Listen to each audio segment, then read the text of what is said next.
अवधूत चिंतन श्री गुरुदेव दत्त। श्रीपाद चरितामृत अंतर्गत नवनाथ चरित्र विस्तार पूर्वक काषाय वस्त्रम क्रदंडधारिणं कमंडलम पद्मकरेण शंखम चक्रम गदाभूषित भूषणाढ्यम श्रीपादराजम शरणं प्रपद्ये। गोरक्ष जालंधर सर्पटाक्ष अडबंधकानि समच्छिन्द्राद्या सौरंगी रेवाणक वर्तिसंज्ञा भूम्यां बभूवुर्नवनाथ सिद्धा।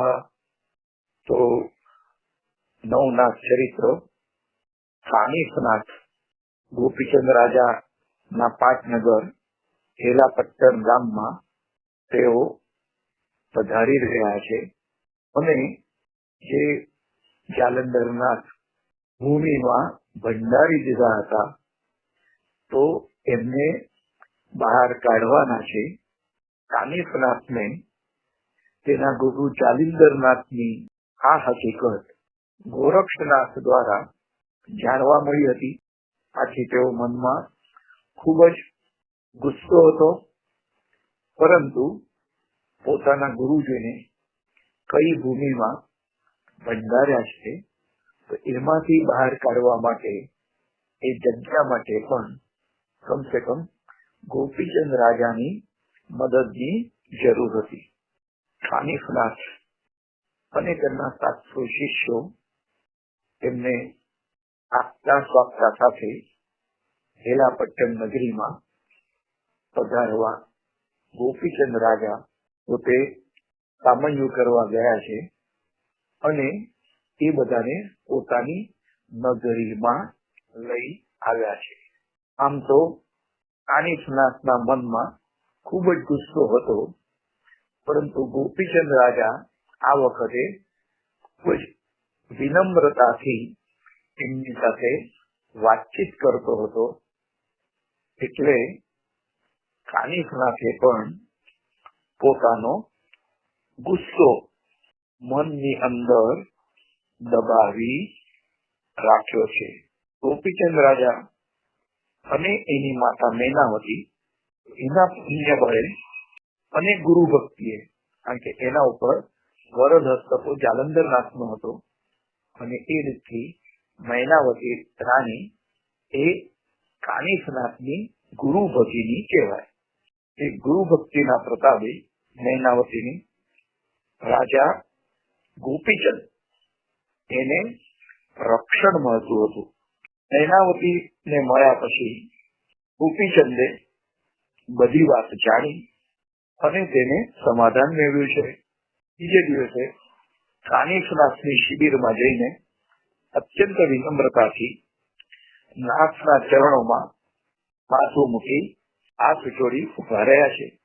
કાનિફનાથે રાજા પર દ્રષ્ટિ કરીને પૂછ્યું કે મહામુનિ જાલિંદરને તમે ક્યાં સંતાડી રાખ્યા છે તે જગ્યા મને બતાવો। તો ગોપીચંદ રાજાએ કહ્યું કે ચાલો પ્રભુ, મારી સાથે હું તમને એ જગ્યા બતાવું છું। તો કાનિફનાથે કહ્યું કે હું તો અત્યારે ત્યાં નહીં આવું, પરંતુ મારા શિષ્યને તારી સંગાથે લઈ જા। અવશ્ય મુનિવર એમ કહીને રાજા ગોપીચંદ અને એક શિષ્યને સાથે લઈને જે જગ્યાએ જાલંધરનાથને ભૂમિની અંદર ભંડારી દેવામાં આવ્યા હતા ત્યાં તેઓ આવી પહોંચ્યા છે અને જગ્યાનું બરાબર તેમણે નિરીક્ષણ કર્યું છે અને પછી બંને જણા શિબિરમાં પાછા ફર્યા છે। તો શિષ્ય મુનિ કાનિફનાથને કહ્યું કે હે મહારાજ, હું એ જગ્યા જોઈ આવ્યો છું। અને પછી કાનિફનાથે રાજા ગોપીચંદને પૂછ્યું કે જાલિંદરનાથને ભૂમિમાંથી બહાર કાઢવા માટે શું કરવાનું છે? ત્યારે રાજાએ જવાબ આપ્યો કે હે મહામુનિ, આપ તો સમર્થ છો અને સર્વજ્ઞ પણ છો, અમે તો બાળક છીએ। તો માતા પિતા, રક્ષક બધું તમે જ છો, અને તમે જ કોઈ રીત બતાડો.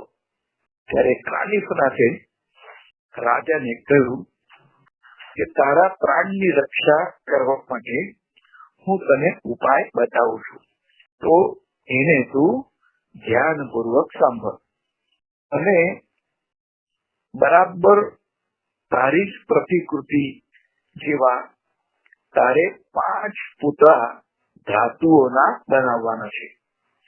તો એક સોનાનું પૂતળું તારા જેવું બનાવવાનું છે, તારી જેટલી ઊંચાઈ છે એ પ્રમાણે. બીજું પૂતળું રૂપાનું એટલે કે ચાંદીનું બનાવવાનું છે. ત્રીજું પૂતળું તાંબાનું બનાવવાનું છે. એના પછી પિત્તળનું બનાવવાનું છે અને એના પછી લોખંડનું પણ પૂતળું તારા જેવું જ બનાવવાનું છે. અને આ 5 પૂતળા તૈયાર થઈ જાય એટલે પછી મને તું કહેજે. રાજાએ તરત જ ગામમાં દૂતને મોકલીને સોની, લુહાર અને તાંબા વગેરે ધાતુઓના કારીગરોને બોલાવ્યા છે અને બધા જ નિપુણ અને કુશળ કારીગરો હતા. તો રાજાના હુકમ પ્રમાણે દીવા તૈયાર કરવામાં આવ્યા અને આબેહૂબ રાજા ગોપીચંદ જેવા જ 5 પૂતળા જોત જોતામાં તૈયાર થઈ ગયા છે. તો 5 પૂતળા કાનિફનાથને બતાવવામાં આવ્યા છે. તો કાનિફનાથે પૂતળા જોઈને તેઓ એ ખુશી વ્યક્ત કરી છે. પછી એક સારો દિવસ, વાર, તિથિ, નક્ષત્ર જોઈને 5 પૂતળા અને રાજાને સાથે લઈને કાનિફનાથ ગુરુ જાલંધરને જે સ્થળે જમીનમાં ભંડારી દીધા હતા તેઓ જઈ પહોંચ્યા છે. અને કાનિફનાથે ગોપીચંદ રાજાને કહ્યું છે કે તારું સોનાનું પૂતળું એ જ્યાં જાલંધરનાથને ભૂમિગત કર્યા હતા આ તારે મૂકવાનું છે અને પછી તારે કોદાળીના ઘા કરવાના છે. કોદાળીનો ઘા પડતા જ અંદરથી જાલંધરનાથનો ઘોર અને કઠોર અવાજ સંભળાયો કે કોણ છે તું, તારું નામ શું છે? એટલે ગોપીચંદ રાજાએ કહ્યું કે તો હું રાજા ગોપીચંદ છું. અને એમ કહેતા જ અંદરથી અગ્નિનો જાણે કે ફુવારો છૂટ્યો અને તરત જ કાનિફાએ કોદાળી રાજાના હાથમાં આપી છે અને સોનાનું પૂતળું એક ખાલાની વચ્ચે મુકાવ્યું છે અને રાજાના માથા પર ભસ્મ લગાવીને સંજીવની મંત્રનો કાનિફનાથે પ્રયોગ કર્યો છે. તો રાજા પુતળાની સામે ઉભો રહ્યો અને તેને જલ્દીથી કુવાના પડ પર કોદાળીનો ઘા કર્યો છે. તો અંદરથી પાછો અવાજ આવ્યો કે કોણ ઘા કરે છે? તત્કાળ કહે તારું નામ શું છે? એટલે રાજાએ કહ્યું કે એ તો રાજા ગોપીચંદ છે અને ત્યાં જ જાલિંદરના શાપ વચનથી તીવ્ર અગ્નિજ્વાળા પ્રગટ્યુથી અને સોનાના પુતળાને બાળીને ભસ્મસાત કરી નાખ્યું છે. કાનિફનાથે કહ્યું હતું કે તારે હું ગોપીચંદ રાજા છું એટલું કહીને ત્યાંથી દૂર ખસી આવવાનું છે. તો જે જાલંધરનાથનું શાપ વચન છે તો એના થકી ગોપીચંદ રાજાની પ્રતિકૃતિ જે છે સોનાનું પૂતળું તે બળીને ભસ્મ થઈ જાય, પરંતુ રાજા તો બચી જશે. તો જાલંધરનાથ જેઓ અગ્નિના પુત્ર હતા તો એમના થકી એમના શાપ વચનથી આ રીતથી ગોપીચંદ રાજાનું એક પૂતળું સોનાનું એ બળીને ભસ્મ થયું છે. સોનાની પ્રતિમા ભસ્મ થઈ જવાથી બીજું રૂપાનું પૂતળું તે જ પ્રમાણે મૂકવામાં આવ્યું છે અને તેમની સામે રાજાએ ઉભા રહીને કોદાળીનો ફરી ઘા કર્યો છે. તત્કાળ અંદરથી અવાજ આવ્યો, એ કોણ છે? તો પાછું રાજાએ પોતાનું નામ કહ્યું અને તરત જ તેઓ ત્યાંથી દૂર ખસી ગયા છે. અને અંદરથી ભડભડ કરતો અગ્નિની પ્રચંડ જ્વાળાઓ લપકારા મારવા લાગી અને જે રૂપાનું પૂતળું હતું એ પણ પૂતળું બળીને ભસ્મ થઈ ગયું છે. પછી એ જ પ્રમાણે ત્રીજું તાંબાનું, એના પછી પિત્તળનું અને પછી લોખંડનું જે પૂતળું હતું એ પણ એક પછી એક એ રીતથી બળીને ભસ્મ થઈ ગયા છે. તો આમ 5 પૂતળા અગ્નિની જ્વાળામાં ભસ્મ થઈ ગયા. અને ત્યારે રાજાએ કાનિફનાથને પૂછ્યું કે હે મુનિવર, હવે મારે શું કરવાનું છે? ત્યારે કાનિફનાથે કહ્યું કે હવે માતાનું નામ તારે કહેવાનું અને આ પછી ખૂબ હિંમત અને ધીરજ રાખીને ગોપીચંદ એ જે કુવાનું પડ તોડીને એકલા કુવામાં ઉતર્યા છે અને ગુરુ સ્મરણ કરતા જાય છે અને ઘા મારીને અંદર ઉતરતો જાય છે. તો ઘાના ઉપરા ઉપરી અવાજ સાંભળીને જાલિંદરનાથ એ વિસ્મય પામે છે અને તેઓ વિચાર કરી રહ્યા છે કે મારો ક્રોધ તો વડવાનળ અગ્નિ જેવો છે અને આખા બ્રહ્માંડને પણ બાળીને ભસ્મ કરી શકવા માટે સમર્થ છે. આ ગોપીચંદ રાજાએ કોણ છે કે જે 5 વખત મેં શાપ આપ્યો છે છતાં પણ એ જીવતો રહ્યો છે?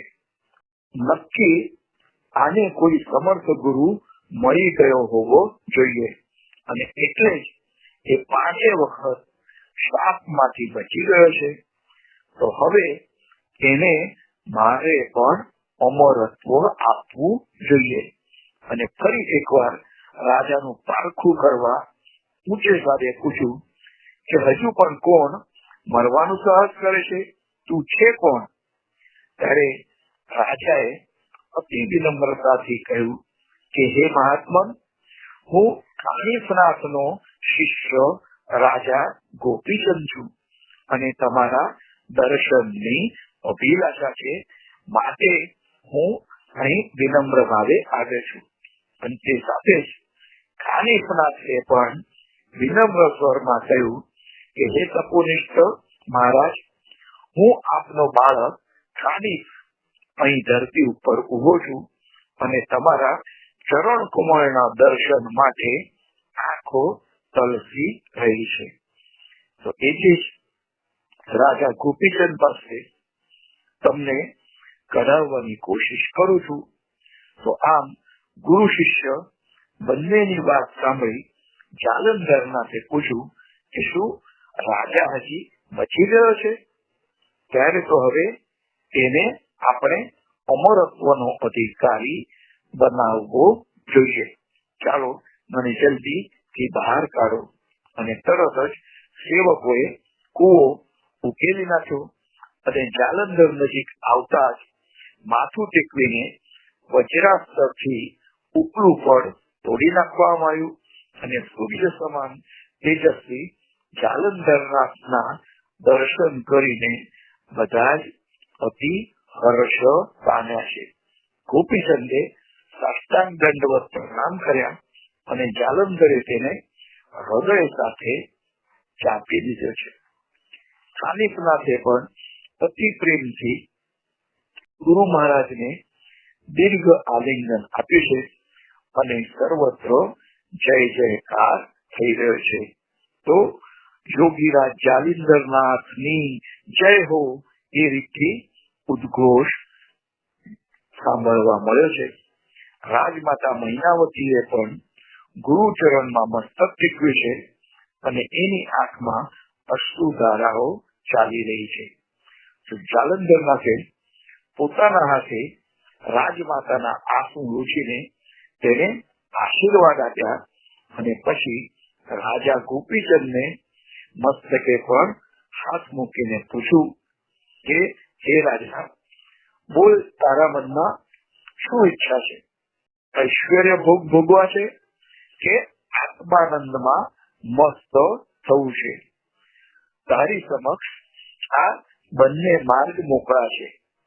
ત્યાં તો નશ્વર અથવા શાશ્વત બે માંથી એકની તારે પસંદગી કરવી છે. તો રાજાએ અતિ ભક્તિભાવપૂર્વક હાથ જોડીને કહ્યું કે હે મહાયોગી, મારો તમે ઉદ્ધાર કરો અને આત્માનંદમાં સદા હું લીન રહું એવી મને ગુરુ ભક્તિ આપો. જાલંધરનાથે તેની પીઠ પર થાપ મારી માથે હાથ મૂક્યો અને કાનમાં ગુરુ મંત્ર ફૂંકીને દીક્ષા આપી છે. તો ગોપીચંદ નાથપંથીય બન્યા છે. જટા બાંધીને, ગળામાં શિંગી શૈલી પહેરીને, કૌપિલ અને કંથા એમ જે નાથપંથના 5 ચિહ્નો છે તે ચિહ્નોને તેમણે ધારણ કર્યા છે અને કર્ણવેદ કરીને કાનમાં કાન ફાડીને મુદ્રા પહેરી જોગી વેશ ધારણ કર્યો છે. રાજાએ જોગ લીધો અને એ વાત સારી નગરીમાં એ ફેલાઈ ગઈ છે અને આખી નગરી શોકાતુર બની ગઈ છે. રાણીવાસમાં રાજરાણીઓ આકરણ કરવા લાગી કે અરે રે, નાથ આવા અઘોરી વેશ કેમ ધારણ કરે છે? અમારા વૈભવ અને ભોગવિલાસ અને પુત્રેષણાને ગ્રહણ લાગી ગયું છે. અમે સર્વ અનાથ થઈ ગઈ છે. તો અનેક રાણીઓ ગોપીચંદ રાજાને હતી અને એમ કહીને એ સર્વ રાણીઓ ધરતી પર માથું પછાડવા લાગી છે. આખા નગરમાં હાહાકાર મચી ગયો છે અને જાલંધરને બધા ફિટકારી રહ્યા છે, કારણ કે તેમણે રાજાને 1800 રાણીઓના આંગણે જઈને ભિક્ષા માંગવા પર આજ્ઞા કરી છે અને સૂચના આપી કે દરેક દ્વારે ઉભા રહીને અલખ નિરંજન અને આદેશ એમ પોકાર કરવો અને હે માતા, આ નાથ શિષ્યને તમે ભિક્ષા આપો એમ કહીને દરેક પાસેથી ભિક્ષા લેવાની છે. તો રાજા ગોપીચંદ તત્કાળ નીકળી પડ્યા છે. જોગી રૂપ ધારણ કરીને પતિને બારણે ઉભેલા જોઈને રાજરાણીઓ આક્રમણ કરવા લાગી કે અરે રે, જે હાથ હંમેશા દાન આપતા હતા અને કદી અચકાતા ન હતા તે જ હાથમાં હવે ભિક્ષા પાત્ર શોભી રહ્યું છે. અરે દુર્દૈવ, તો દાતા એ ભિખારી બની ગયો છે એમ કહીને કપાળ ઠોકતા રાણીઓના ટોળા વચ્ચે ગોપીચંદ નિસ્પૃહતાથી ઉભા રહી ગયા છે. તો રાણી રોમાવતીએ રડતા રડતા કહ્યું કે હે નાથ, અમારી એક વિનંતી સ્વીકારો. તમે અહીં જ રહીને સાધના કરો જેથી તમારી મનોહર મૂર્તિ સદા અમારી નજર સમક્ષ રહે અને કદી વિષય વાસનાની અમે યાચના કરીશું નહીં. તમે રાજયોગી થઈને તપની સાધના કરો. તૃણશૈયા અને કંદમૂળ સેવનથી જ કઈ રીતે તપ થાય એવું થોડું છે. માટે ક્રમાનુસાર આહાર નિદ્રાનું તમે આચરણ કરજો. અમે પણ તમારી સેવા કરી શકીએ અને નિત્ય તમારા દર્શનથી અમે તૃપ્ત થઈશું. નિષ્કામ યોગાસને રહી રાજયોગ ભોગવજો. ત્યારે રાજા ગોપીચંદે કહ્યું કે હવે અમારે વન અને નગર બંને સરખા જ છે.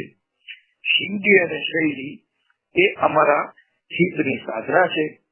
કુબડી અને ફાવડી એ બંને અમારી શૈયા સખીઓ છે અને સુવાને માટે નીચે ધરતી અને ઓઢવા માટે ઉપર વિશાળ ગગન એ જ અમારું નિદ્રાસન છે. ઠંડી હરવા માટે પંચાગ્નિની ધૂણી એ અમારા માટે બસ છે. વ્યાઘ્રાંબર એ જ અમારું દિવ્ય આસન છે અને અમે હવે સાધક છીએ. તો એ જ અમારું મંદિર છે અને જેમાં ભક્ત નર નારી, પિતા માતા, બંધુ ભગીની, પુત્ર પુત્રી, ઇષ્ટ મિત્રો અમારો વિશ્વ મેળો છે. સાધકને માટે શિષ્ય મેળો એ જ એનો સંસાર છે અને કુદરતી ફળ ફૂલ અને કંદમૂળ એ જ અમારા પકવાનનો છે. અમારા ષડરસને સંતોષવા માટે એ જ પૂરતા છે. બ્રહ્મ જ્ઞાનની વ્યવહારિક રીતે પ્રયોજવાથી અમારા સફળ કાર્યો સિદ્ધ થાય છે. તો ઇન્દ્રિય દમન એ જ અમારે માટે હઠોટી અને કૌપિન છે અને કંઠા અમારું યોગ આચરણનું સાધન છે. પછી અમારે લૌકિક વસ્ત્ર પરિધાન અથવા અલંકારોની શી જરૂર છે? શિંગી અને સારંગી એ અમારે માટે સગુણ અને નિર્ગુણની સમાધિ છે. સુગમ નિગમ તંતુ સંવાદનું કારણ છે અને કુમળી ફાવડી એ નિત્ય અમારી સંગીની છે. પછી અમારે શું દુઃખ હોય? ખેચરી અને ભૂચરી આ જે બે મુદ્રાઓ છે એ યોગ મુદ્રાના ચિહ્નો છે અને સહજ વામ કુક્ષી એ જ અમારી નિદ્રા છે. તો પથ્થરના આભૂષણો અમારા માટે મોક્ષના સાધનો છે. તો ભૌતિક સાધન સામગ્રી અમારે પણ તુચ્છ છે. એમાં મને સત્વરે ભિક્ષા આપો અને જલ્દી જવા દો. તો વિચિત્ર દ્રષ્ટિએ જોતી રાણીએ જોગીનો હાથ પકડી લીધો અને રાજયોગીએ તત્કાળ પાવડી ઉગામી રાણીને દૂર ખસેડી દીધી છે.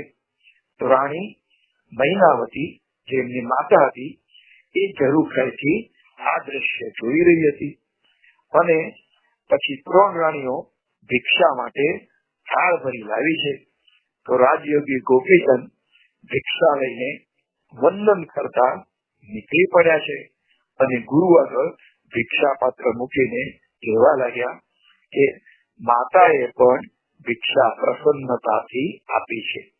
જાલંધરનાથ આથી અતિ આનંદ પામ્યા છે અને કહ્યું કે હે શિષ્યવર, તને ધન્ય છે, તું હવે પૂર્ણત્વને પામી ચૂક્યો છે. પછી ખૂબ ધામધૂમ અને આનંદથી ગોપીચંદ અને રાણી લોમાવતીના પુત્ર મુક્તચંદને રાજગાદીએ બેસાડવામાં આવ્યો છે અને રાજકારોબાર તેને સોંપવામાં આવ્યો છે. રાજ્યાભિષેક વિધિ પછી મંત્રી અને સ્ત્રીવેકો વગેરેને ભેટ સોગાદો આપીને પ્રસન્ન કર્યા છે અને પછી જાલંધરના ગોપીચંદને લઈને બદ્રિકાશ્રમ તરફ તેમણે પ્રયાણ કર્યું છે.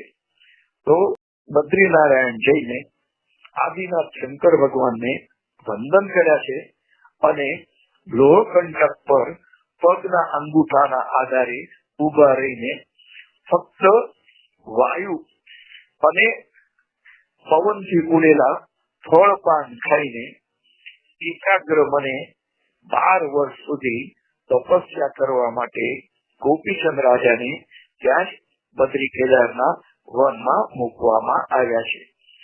ગુરુ અને માતાને પ્રણામ કરી ગોપીચંદ તપ માટે નીકળ્યા છે અને સકળ નગરજનો શોકાતુર થઈને રાજાના ગુણગાન ગાતા ગાતા અશ્રુપૂર્ણ આંખે વિદાય આપતા એકો સુધી વળાવવા ગયા છે અને પછી શૂન્ય મને તેઓ પાછા ફર્યા છે. તો રાજા વિનની નગરી સૂની સૂની થઈ ગઈ અને જાલંધરનાથે બધાને ઉપદેશ અને આશ્વાસન આપીને શાંત કર્યા છે. તો મંત્રીગણ અને રાજસેવકો રાજધાનીમાં પાછા ફર્યા છે અને રાજા મુક્તચંદે બધાનું સન્માન કર્યું છે. વસ્ત્રાલંકાર અને ભેટ સોગાદો આપીને સર્વને ખુશ કર્યા છે.